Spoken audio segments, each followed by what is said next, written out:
Assalamu alaikum wa rahmatullahi wa barakatuh. Everyone, we are really excited with us today to have Lubna Shaikh. Lubna, assalamu alaikum. Wa alaikum assalam wa rahmatullah. Well, it's really great to have you with us today in our BAMREC studios. Yes, sir. And with us here, my boy, my right-hand man, Shafiq. The honor. All right, let's jump right into it. Lubna, first question is, can you briefly introduce yourself and your background as a community leader? Okay, so my name is Lubna Shaikh. As I said, I was born and raised in the Bay Area, California. I grew up in Cupertino. I went to San Jose State for college. After college, oh, you did too. After college, I studied in Egypt for a little bit, but I think community leader-wise, I was always involved in the masjid from when I was in high school. And so from high school, I was in the MCA youth committee. I was super involved in the youth committee. We put on events all the time, really just trying to get people, build the community there. We were always at the masjid, subhanAllah. And then fast forward to recently, I was on the masjid board, and then now I work at WVMA, alhamdulillah. Super blessed, and I think it's just been my passion to be involved in community service. What motivated you to take the role as executive director at West Valley Muslim Association? People, actually. So I had a bunch of people reach out to me, and they said, why don't you consider this job? And I think one of my big motivations was I had recently served on a board of a masjid, and it had its challenges, and I always wondered about masjid governance and how that should be run. And so when WVMA put out the role for executive director, subhanAllah, I hadn't seen that role offered in any masjid in the Bay Area. And so I honestly didn't know about it until someone texted it to me and said, you should apply. And I thought, no way, I'm not going to do it. Not because I didn't want to, but because I thought, am I really the right person for it? And then I thought about it. I talked to my husband. I talked to a few good friends of mine, and I asked for their, advice. And they all said to go for it. I, of course, prayed istikhara. And with all work that we do, I asked Allah, I said, if this is what is best for me and for the community, then make it easy. And if it's not, then keep me away from it. And subhanAllah, I applied, and like I said, it's like one of those things where when Allah uses you as the means for something, you do. And so I'm doing for as long as Allah allows me to do it, and as long as it's of benefit, inshallah. That's powerful, huh? It's so good. I want to refer back to something she said in the Getting to Know episode about your day and Allah. But before that, I just want to say, you said you've been involved with community work since you were in high school-ish, right? And that makes sense, because I think we're just a few years apart. You're a little bit older. Just not old. Maybe a lot of it, yeah. A little bit older, a couple years maybe. So that makes sense, because we were in high school, I was probably in middle school, early high school. We were in college, I was in high school, etc., right? For the longest time, for my entire life, the same way I just know you to be the guy for all things video in the community, right? Mm-hmm. I've always known Lubna just to be working the community. Yeah, she's always right? I've never known anything else. Yeah. It's just Lubna's here, Lubna's doing this, Lubna's doing that, And now it makes sense, because since high school, I was a kid, just seeing Lubna just go from whatever youth committee to executive director. See what I'm saying? So subhanAllah, that's all I've known you for better or for worse. That's all I've known you, just that community person. So in all capacities. SubhanAllah, masjid-wise. So I said, we grew up with my whole family was here, right? So my dad has 10 siblings, my mom has 4. I can't even count the number of cousins, alhamdulillah, and they're all here. But even with that, my parents, I went to public school growing up from preschool onward. So I never attended Islamic school, but my parents made sure that I went to Sunday school. So from, I think it was 3.5, maybe 4, barely 4. I think the age limit was 4. And my mom would take me to Masjid al-Nur, and I did not want to go. And I would have horrible experiences, and she'd be like, no, you're going. And she, subhanAllah, and actually all my family really showed me the importance of the masjid. Mm-hmm. And so really for me, it was from age 4 that community was just, even if I didn't like it, there were times I'd cry and I don't want to go to Sunday school. And mom was like, nope, you're going. Oh, but my teacher did it. Nope, you're going. And so I want to say that from age 4 all the way to now, the masjid has been an integral part of my life. That's crazy because we're taught today in today's culture that we should consult our children and not want them to do anything. It's like children don't know what's good for them. Yeah, ask a 4-year-old. Right? It's like, do you want to eat all this candy? It's like, I know, like look at that. Like your mom just, you know what? Figured it out. Yes, like, may Allah bless her. I always really appreciate it because you see it, right? Like, oh, I don't like Sunday school. You don't like it? You're not going to like a lot of things in life, right? But like, subhanAllah, I actually thought about this the other day because at some point you have a bad experience when you go anywhere. Like you can go to the grocery store and have a bad experience, but like everybody who's gone to school, you've gone to school, you maybe have gotten bullied. Maybe you had a teacher that, you didn't like. But I can never imagine any child going, oh, mom, like dad, today at school, somebody hurt my feelings. And then the parent goes, oh, that's okay. You never have to go there again. Right. That doesn't happen. Why? Because school is important. Right. And I feel like my parents did that with me with the masjid, where I'd come home and it'd be like, and I had some pretty traumatizing experiences. And my mom would be like, that's okay. We're still going to go. Like, this is the masjid. By the way, there is parents now that move their kids out of school. Right? Like that happens. Seriously, it's starting to happen. I mean, but there's like an extreme case. Yeah, sometimes there's valid reasons. No extreme. I'm talking about like a parent taking out their kid and shopping them around like 5 schools, and it's like, oh, and then like trying to meet with parents. Like it's literally, I have some actual stories. Like it's becoming really ridiculous. So I mean, I know it sounds weird, but we're going that direction. Yeah, and I do think like there definitely are a lot of times like maybe valid reasons. There could be valid reasons for a child not wanting to go to the masjid too, and I'm not like belittling that. But I think like what I just appreciate with my parents is that it was never anything. Actually, sometimes it was pretty big in that it could, like, to this day there are stories that I have with some of my Sunday school teachers that like I know how that shaped my today, and it wasn't in the most positive way, but it's like you learn a sense of resilience, right? And you feel a sense and understand the importance of a place that, like, even with its challenges, this is my community, right? This is a place of worship. This is the house of Allah, and I'm going to try to make it better. And I'm going to understand that person that I had that experience with that's not the masjid, that's that person, right? How do I separate the two? I don't know if that makes sense. For sure. Hisham, I took some notes, and you mentioned this earlier. I took some notes about things you want to bring up in the getting to really. Yeah. There's one thing you said that I noted. We can dive deeper into it. I think it was a book you're reading, and you said like the idea of it is not like what am I doing today? Like what's my checklist, my to-do list, whatever. Rather, it's like what is Allah doing with me, using me? Yeah. And I just thought, dude, I was sitting in the other room, in the little control room, and I heard that, and I was just like, whoa. Like, it literally shook me. Because it's, like, so selfish and narrow-minded to be like, what am I doing today? As if, like, the world revolves around me. Yeah. I'm going to sit here in a call. Or you have any control. Or have any control. Yeah. Like, hold on. Like, first off, I'm submitting to Allah's will. Secondly, what am I going to be doing in the greater picture of, like, Allah being in control of everything, and how am I going to be used? So talk about that a little bit. I mean, either do you win. Just to add to that, like into this question, I'm training to be a chaplain for in jail, the county jail here, and in the training, the first thing you learn is that once you're in there, you're not in control and you're not in a hurry. Otherwise, you don't belong because it's not your world. It's these officers in there. They control everything, and they control time, and you're not in a hurry. You sit there and you wait. 20 minutes, 30 minutes, you sit there and you wait. And guess what? They can tell you, nope, we're not seeing them today. See you later. Leave, right? You're not in control and you're not in a hurry, which is like very humbling, subhanAllah, right? It's like we live in the Bay Area, and it's like, I'm in control, I'm in a hurry. Literally the opposite, subhanAllah. But yeah. And it's always I, right? Like, who am I?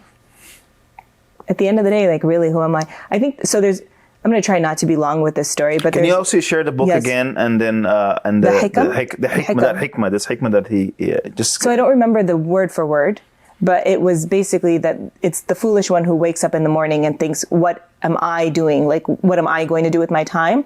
And the opposite, or the wise one, is the one who wakes up and says, what is Allah doing with me today? And this was for the book of the book Ibn Ata'illah. Ibn Ata'illah secondary al-Hikam, right? Yes. Yeah, okay. So my grandmother, Allah yarhamha, I was blessed to grow up with her and so these are both my maternal grandparents. I was blessed to grow up with all four of my grandparents, but my maternal grandparents, we lived with them at my parents' house for years, alhamdulillah. And there's like a long story to when she passed away, but one of the things that she always made dua for, there were three things she always prayed for, and one of them was that Allah doesn't have her be dependent on anyone. For as long as she lives, she wants independence. And the day that she passed, subhanAllah, she woke up, she cleaned the kitchen. It was a Friday. Every Friday she would make ghusl for Jum'ah. She wouldn't go to prayer because she was older and it was hard, but like she would put on like a fresh, clean pair of clothes. She would make ghusl, she would clean the restroom, and then she would pray her dhuhr prayer and then wait for all of us to come home and greet her. But this Friday, subhanAllah, she ended up falling right after she finished her ghusl. So she entirely finished her ghusl, like all the soap, all the shampoo, everything was washed off of her body. She cleaned the whole restroom. She fell.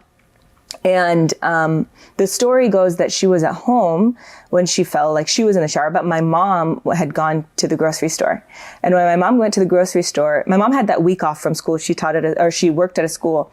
When my mom came home, she was looking for my grandma inside and couldn't find her. And then when she found her fallen in the tub. And she went to my grandma and she said, oh, like, let me help you get up. And my grandma couldn't get up. And then at some point, my mom said, why don't you lift yourself up? And she said, no, my legs aren't working. Not too long later, they had called 911. My grandma went unconscious and they rushed her to the hospital. One of the things that my mom always talks about in this story is that when my mom came home from the groceries, she parked the car in the driveway, and then instead of going straight into the house, she went across the street to my uncle's house to bring his trash bins in because they were out on the street from trash day. And she always says, if I didn't go in to bring in those trash bins, if I didn't go across the street to bring in those trash bins, I would have gotten home earlier. If I got home even a minute earlier, she wouldn't have gone unconscious and we could have gotten her to the hospital before then. Right? But subhanAllah, she lost movement in her legs because she was having a brain aneurysm. And I don't doubt that this was all Allah's working and Allah answering her dua, because had my mom came in without taking the trash bins in, she would have caught her earlier. And my grandmother would have stayed in a state where she was mentally cognizant and aware, but she had already lost the movement in her legs. And then she would have been dependent on people for the remainder of her life. SubhanAllah. But because everything to the second was by Allah's plan, that's like her dua. That's her dua being answered. Even though it was my mom's regret, for my mom, she's like, why did I go to get the trash bins? But I'm like, it's not you. Like, that was Allah. Like, to the T, that was Allah answering her dua, right? Because she, subhanAllah, like, and for me, like, this story to me is such a lesson when we talk about advice. I had moved out by then. I had gotten married and I didn't live with my parents anymore. But it just the way that whole story went. When I got to her and she was in the hospital, my grandma, she was already intubated, and the doctor said that, like, you know, if we remove the tubes, she won't be alive anymore. But subhanAllah, like, it just to me is such a lesson that every single second of your life, you're not in control. No, you're not. And it's this pseudo, like, you think it's you. Yeah. It's not you. But then it's also like all these things, even though they're things that you can find as things of regret or painful, it's like, to me, that's so beautiful. Like, that moment, even of bringing in the trash can, was Allah answering that dua that my grandma made every day. SubhanAllah. That's so powerful. SubhanAllah, like, and I love how she had like 2 or 3 du'as that she always said. Yeah. Like that. I love the specificity of that. Like, because we ask for everything, right? Like, we just want the moon, the stars, the sun, the universe, the galaxy, right? Like, and it's like, be specific. Like pick what do you want, and be focused and pick that. And it's like, for her, it was that, and it's done. perfectly, right? SubhanAllah. Even your memory of her today, like mentioning her and instilling that in us because of the way things happen. SubhanAllah, especially. What were the other 2 du'as? Yeah. So the other one dua was that she died in a state of iman, right? So the first one was that she wasn't dependent on anyone. The second was that she died in a state of iman. So that Allah caused her, when she died, that the shahada was with her. And subhanAllah, alhamdulillah, like she made her ghusl, she recited the shahada. She was getting ready to meet Allah. And the third one, she made dua for her children and her children's children. SubhanAllah. SubhanAllah. But yeah. May Allah accept her du'as. Ameen.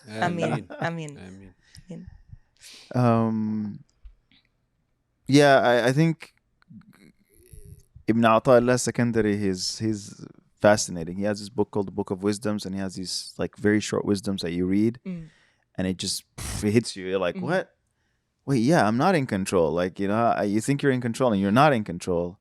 And you realize this if you pay attention to it, subhanAllah, right? And your grandma instilled that in you, subhanAllah.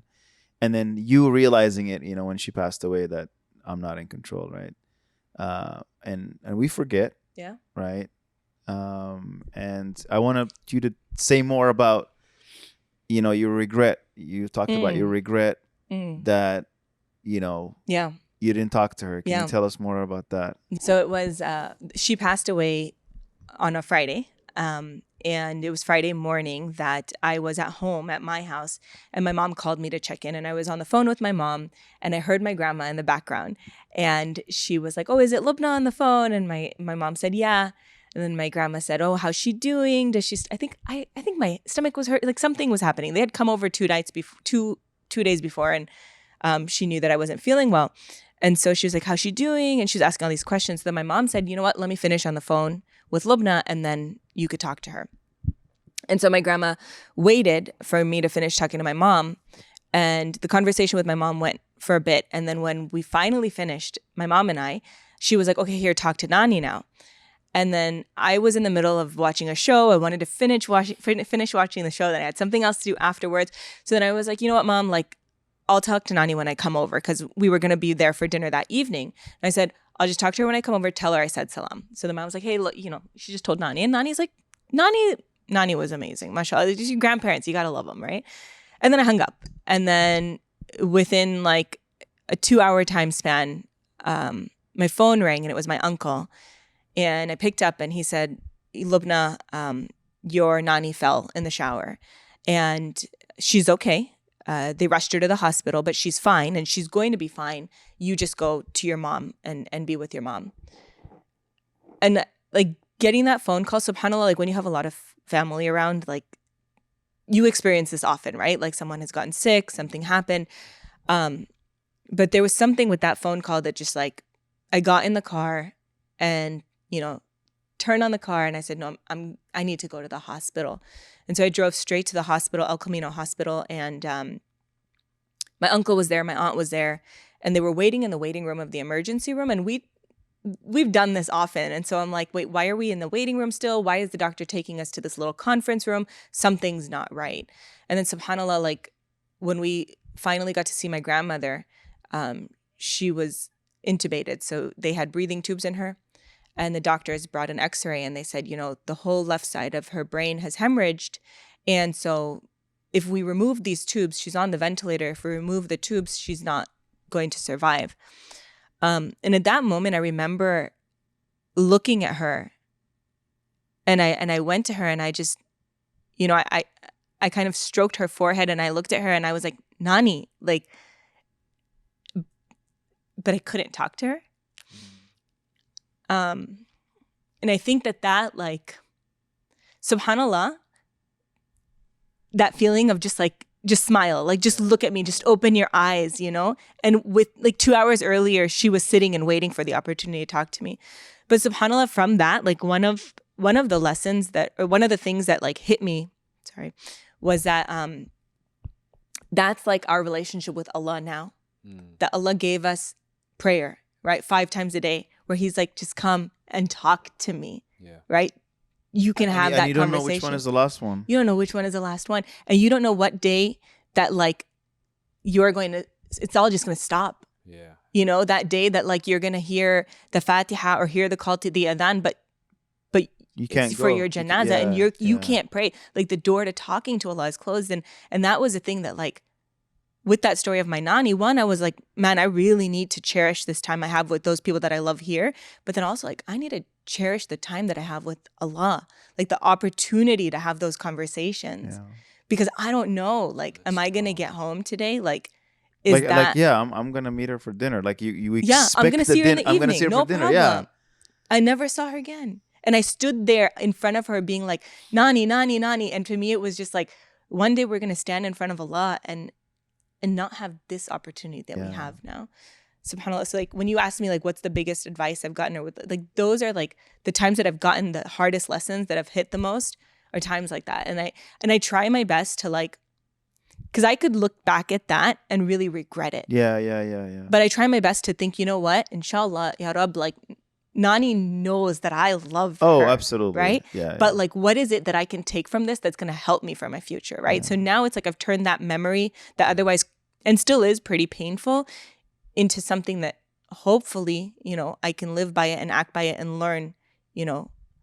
You know, Sajid Khan has like this post about his dad. Yeah. Allah You yarhamu. read it? Allah yarhamu, Allah right? yarhamu. Like, I think they did a birthday party for him, and then he decided to go see like somebody in college, a girl or something, and he just regrets it like crazy because it was like his last thing, and he wasn't there, and like you said, and you can dwell on that, and it can take you down really hard. But Sajid's dad, Allah yarhamhu, because he like, so he's one of the people. I was in 6th grade and I wasn't super like into coming. I came to the masjid because my mom made me, but it wasn't like a big thing.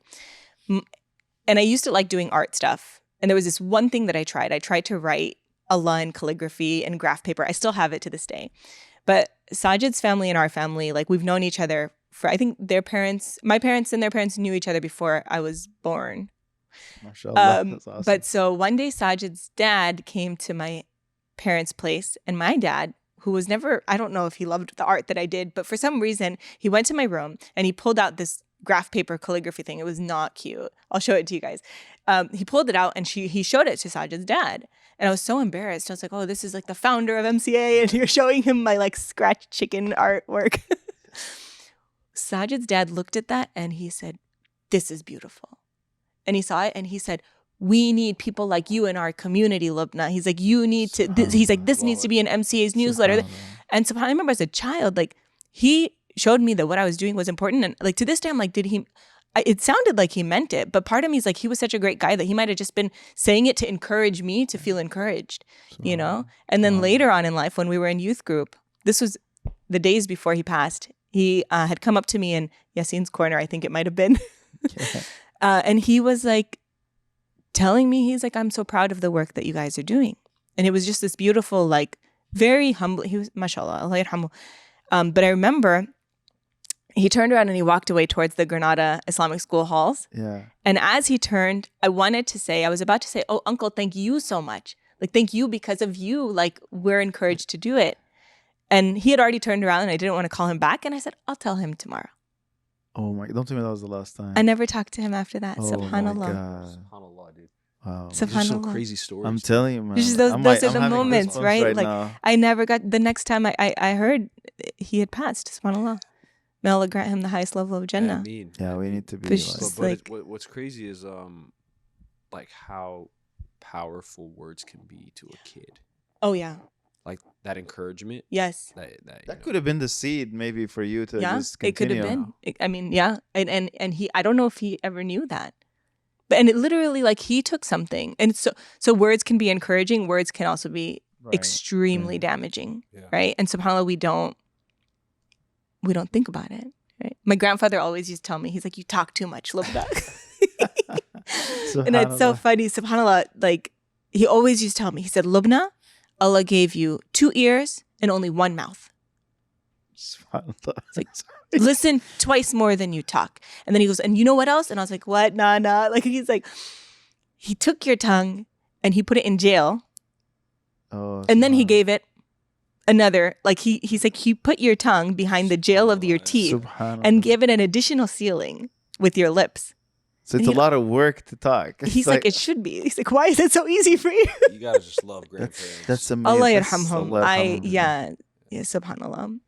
That's beautiful. I think that's a really nice segue to your art. Okay. We want to know, like, how did that all start? And you are definitely the go-to. I mean, the first I think I've known you, it was Lubna the artist. Lubna the artist, yeah. And and your beautiful calligraphy, and your candles and your paintings, and it was like something that I remember. I was like something that I couldn't attain. It just felt like this is like very expensive, very very like high class. I could not be. I swear Everyone to God, has, that's how everyone I has a viewed candle you. in their I swear to God, that's how That's I viewed hilarious. you. It's like That's probably how I felt about your burgers. it's like, oh, Lubna's art. No, I cannot mess with that. Like that's like next level. Well, like seriously, that's how I felt. That's how I saw it, and it was just too sophisticated for me. Like so, how did that start? How did you get there? How did it all build up? And is it something that you just did for fun, or was it something that you just, free time, or did anybody inspire you? All of these things. So I was always into like doing things with my hands. I think I was always like a very crafty person.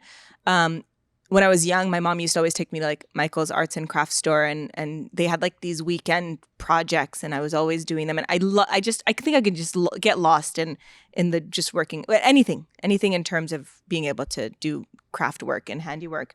I do believe there's a little bit of family history there. My mom and my dad are both, mashallah,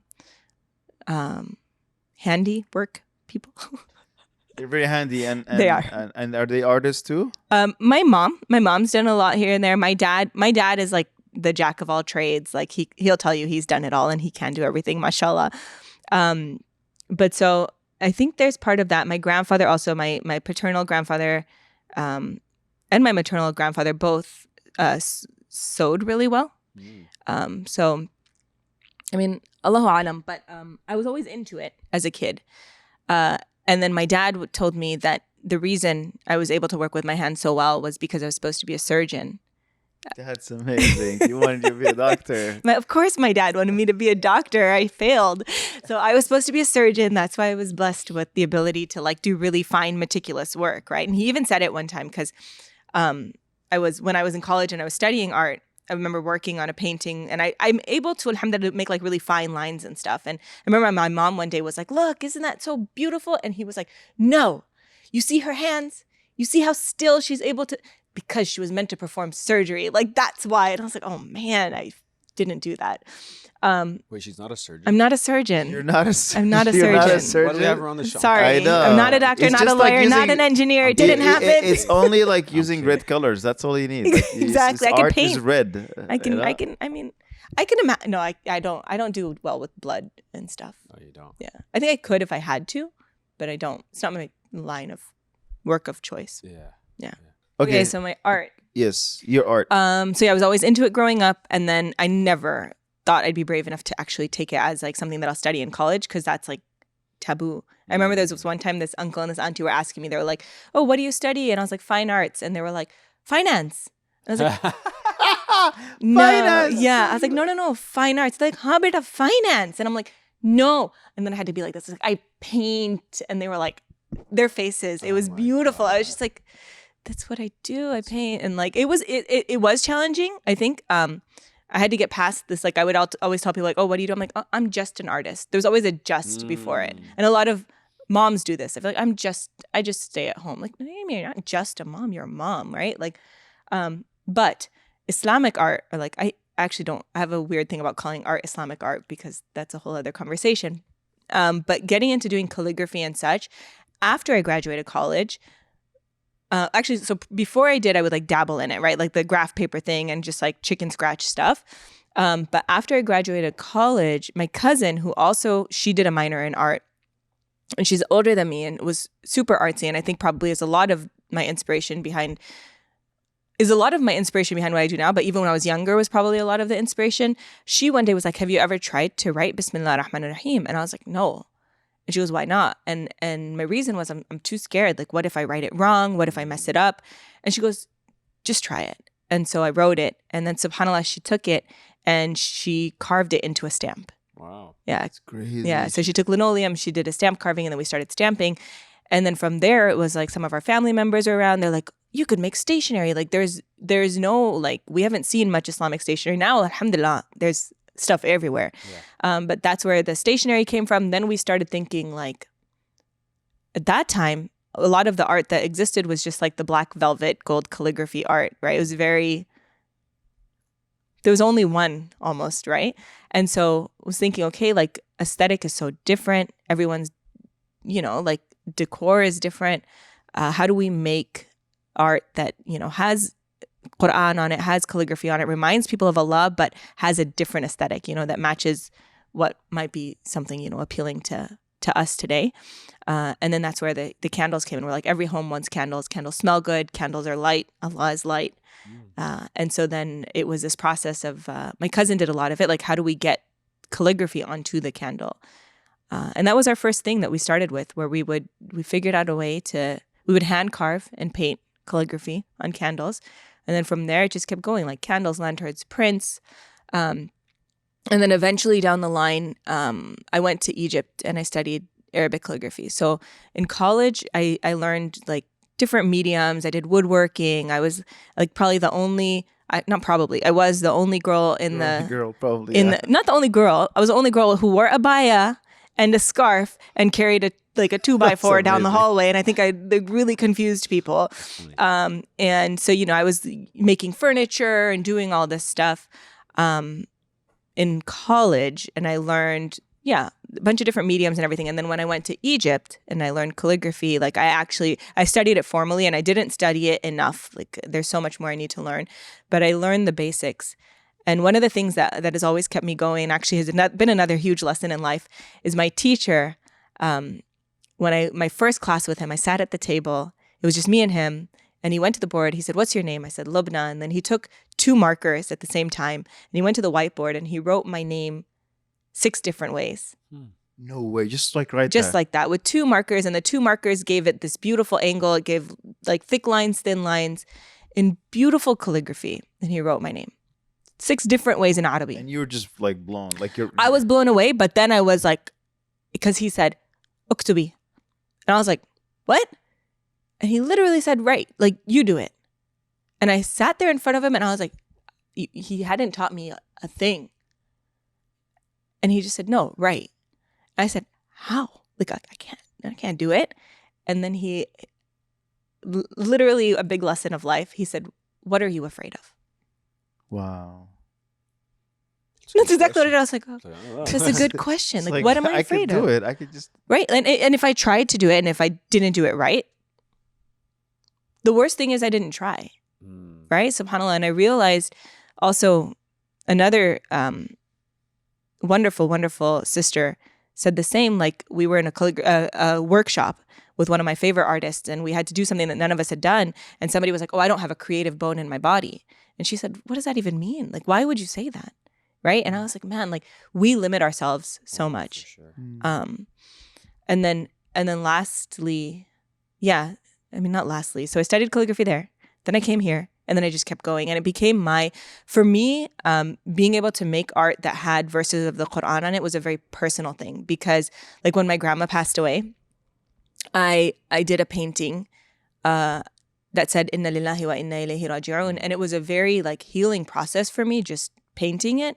And the entire painting, it's like the whole thing is just black and white. It's like grayscale painting. The background, the layers, and the only part that is not grayscale is ilayhi raji'un, which is in green. And to me, for me, her death was such a reminder that like she didn't live for this world. And I couldn't be sad when she passed away because I knew that now her life started. Like with my grandma, I'm just like, life for her, inshallah, like started now. Yeah.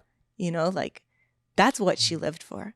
And so that painting, I always, I see it and it takes me back because a lot of it with art for me was the process. I think one of the interesting things about like my relationship with art, and once it became the profession that I had and I was getting, people were asking me for commission paintings and then posting on social media and like, it started a little bit taking the joy out of it. a little bit because I started thinking about the final product and not so much about just being involved in the process. And I think that money ruins things, doesn't it? Money ruins things. I swear to God, it does. Across all industries, I think even when you're creating a video and it's your film and you have that creative control, you're working on it the way you want versus like a client or a customer saying, hey, like do this, I want this. And you're just like, all right, I guess. And then you add to it too, like when you're making a painting and then you're like, well, but how am I going to get the perfect picture of this with the perfect lighting so that I can get, now it's like you have the social media aspect too, right? Because like if you want to do good with your business, you better be able to market it right. If you're marketing it right, that better mean that you have like, you're getting followers. I hate the word followers. I have such a problem with social media. It's so annoying. But yeah, like all of it becomes so much product oriented and focused and not process. So I think for me, I haven't painted in a while, like I haven't had time for it, but just recently I whipped out a canvas and I started, and I loved it because it's like, it's about being present in that moment and not worrying about the end result. And there's sometimes I'd be working on a painting and my mom would watch me paint and I'd get to a certain point and then I just completely do something else.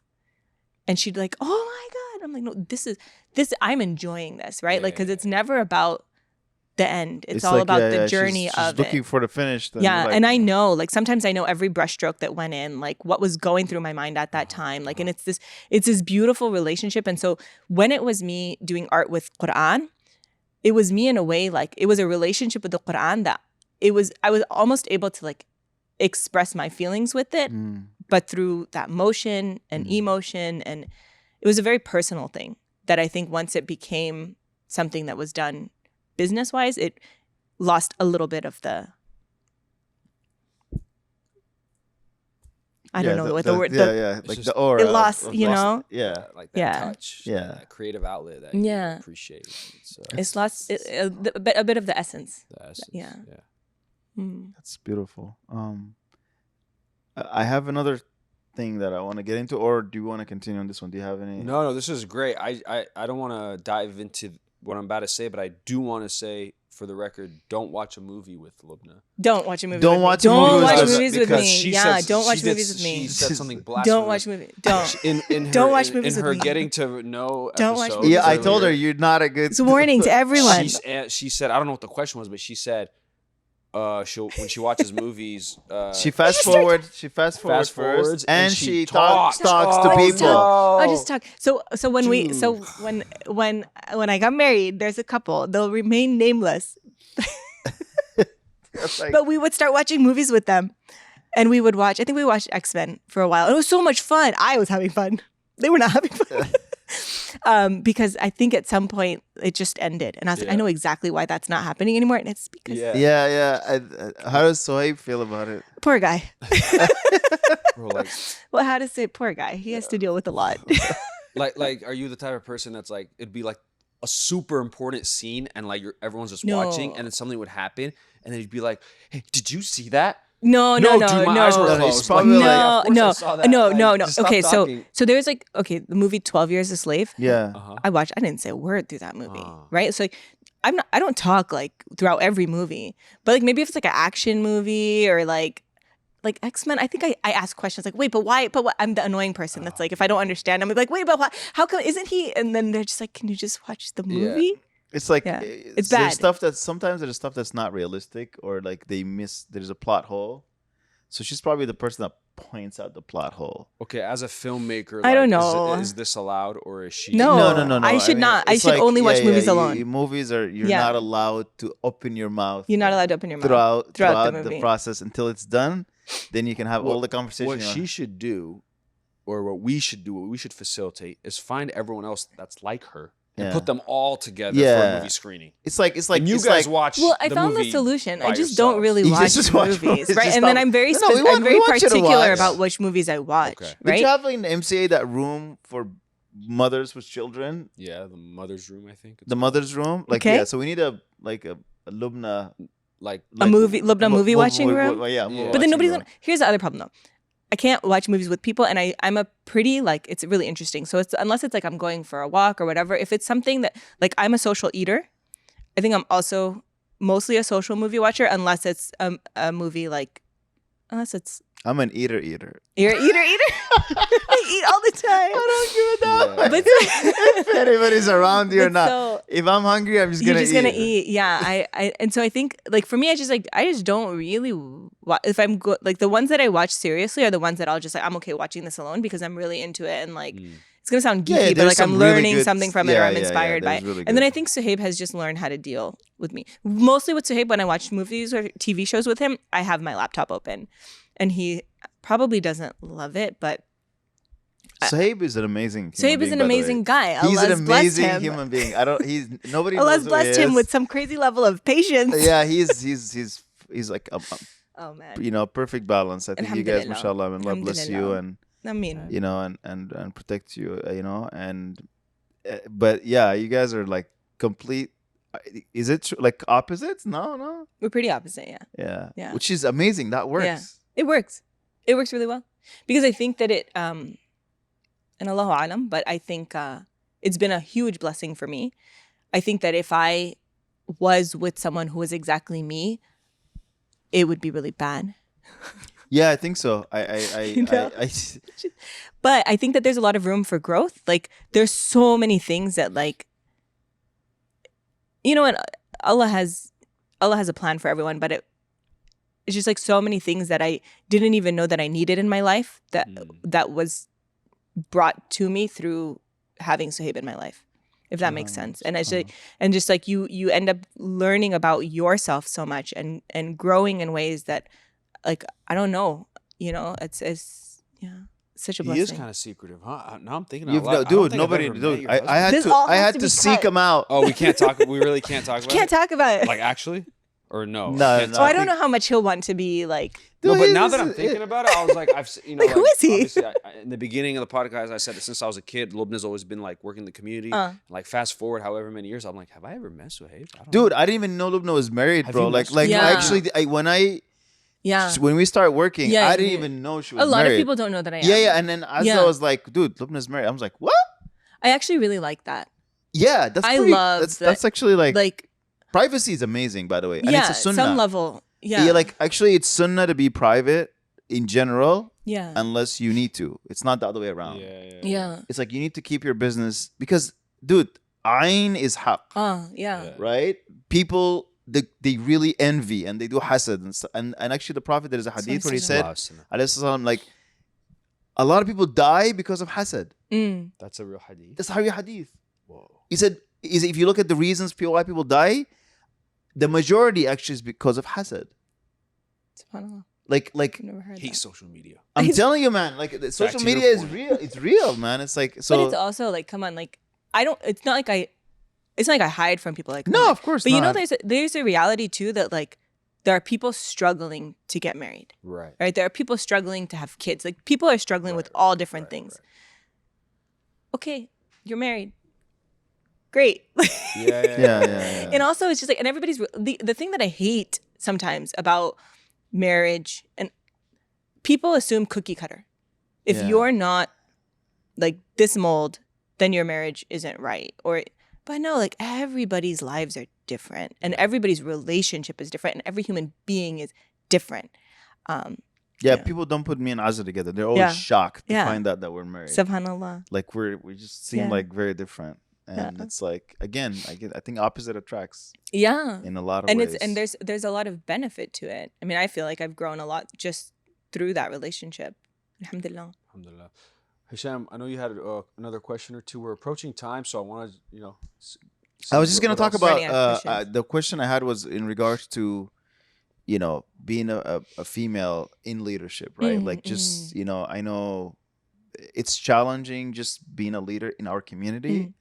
Our community is still growing, and we're still trying to figure it out. But then also being a sister, like that's another level. Like, so how that has been for you? I guess I just want to know, like, it's three parts. The first part is that what gets you to do this day in and day out. Mashallah, you're relentless, and like you just, mashallah, like you just keep going, and there's so many things that could happen, so many obstacles could be thrown at you, but you still like find a way to look at the positive and just keep going. So what motivates you really? And then how do you deal with community members who are like, you know, they're just not seeing it the way like you see it, and there's a lot of them, I know. And then I guess the third thing is, you know, I guess I forgot the third because Shafiq, that would make Shafiq happy. So so why are you making me seem like I'm the all right. I'm sorry. Those are a lot of questions. If it's anything, and it doesn't have to be in that order or whatever. I think a big part of it, like I never see myself as a leader. Like I always like when anybody says, "Oh, you're a community leader," I'm like, "Oh, like I just wow." That's a secret right there. Is a secret? Like everybody, I mean, to a certain extent, leads in one way or another. That's true. Right? Everyone is a leader in some regards. I think it's more like Allah put me in this specific position, and how am I going to do it in the best way? And a lot of times, if you talk about like, you know, how are you relentless, or how, you know, the random things that you have to do. I was laughing my head off. The other day in the masjid, there was this massive spider. It was massive. Like the kids called it a tarantula. And it was in the middle of Imam al-Barra's Shama'il class. Mm-hmm. And so one of the kids saw it and they were like freaking out, making a big deal. And then the sisters, like some of the sisters saw it. And I was like, he's in the middle of class. I don't want this to be a distraction. But it was a big spider. She's like, what are you going to do? Pick up the spider, right? Like, did I want to? No. You picked it up? Not with my hands, alhamdulillah, because that would have been... You went like this. No, yeah. She was like, I picked it up. I was like, bro, Lubna's... I was like, you're a leader. That's a leader move. I found like as quickly as I could, like this piece of paper, but it was like, you know, the spider, it was big and it moved fast. And so usually it's like, I'll get a cup and then do this whole thing. But I just found a piece of paper and that thing was running and some of the sisters saw it and like scurried over. And it's not that I didn't... I was scared. I wasn't scared thinking, you're thinking like, just get it done. Just get it done. Exactly. Yeah. You don't want to, you had to. And it's also like, look, there is a problem. Solve the problem. Yeah. Right? Like I remember my elementary school teacher, gosh, I can't remember whose quote it is, but if you're not part of the problem, if you're not part of the solution, you're part of the problem. Interesting. Yeah. So I'm like, I don't want to ever be part of the problem. Yeah. Let me be the solution part, right? So I think part of it is I don't think of myself as a leader in that regard. I think of myself as like I'm a problem solver, position, like you're a partner, or you need to be of service, Lubna. Okay, like if Allah put you in this position, like what are you gonna do to serve? If there's an issue, how are you gonna solve it? Like if and in this regard, the issue is like how do we make our masjid into this welcoming community where people will come, understand and see the beauty of Islam, like see the beauty of prayer, see the beauty of connecting with Allah, and see it manifested not only like through their sujood and their worship, but in the community that they're in, with the people that they're with, right? That it's just going to be like emphasized with the people that they meet. So in trying to build that, what do I need to do, right? Like, and there's a lot to be done. And it's, I think every day waking up, asking Allah for guidance, asking Allah for strength, asking Allah for wisdom, and knowing that I'm going to mess up, right? 100%. I'm going to mess up. I'm probably messing up like all the time. But that shouldn't, But that's not going to stop, right? Because like if at any moment the fear of messing up stops you, that's the only moment I think that is you've actually failed, right? That's the moment that you think you're in control. Yeah, subhanAllah. And you think it's you, it's not you, it's not right? It's not you. Yeah. But it's hard, like, I think there's a lot, like as, I don't know if this is as a woman, but there's a lot of second guessing myself, right? Like, am I doing the right thing? Should I even be doing this? Like, am I the right person for this? And all of it goes back to like reliance on Allah. And you know, I think when I first started, I purchased this book on a guide to being an executive director. And like, even within that book, and it wasn't an Islamic book, like it wasn't written, you know, it was just a book. And it said, the first thing you need to know is this isn't about you. And I'm like, oh yeah. Like, you know, as I'm working, like who's the next person that's going to come in and do this job? Or like, you know, how can we empower the people in the community to do it? And like, and it's not about my feelings getting hurt. It's not about me being uncomfortable. Like I push past the uncomfortable. Like some of the things, like I never thought I'd hold snakes as a part of this job. I've held snakes. What is that? Like an actual snake? An actual snake. I'm not going to do that. I'm sorry, Lubna. I didn't think I would, but I did because there was a problem. Well, you closed the door. You closed the door, and a guy was trying to get into the door of that was part of my job. But you know what? At the end of the day, like there's a problem. You picked up a snake? Yeah, but it was told like us about a spider? Yeah. Sorry. What is that? The spider was more recent. That's why. Why'd you pick up a snake? It was Eid, and like this guy had the snake guy brought all the snakes, but then all the kids were coming to them, and then I was like, scoop, and I scooped up this massive snake, and I was like, one at a time, please. Oh, I see. And I was like, I didn't know this was part of my job. This wasn't in the job description.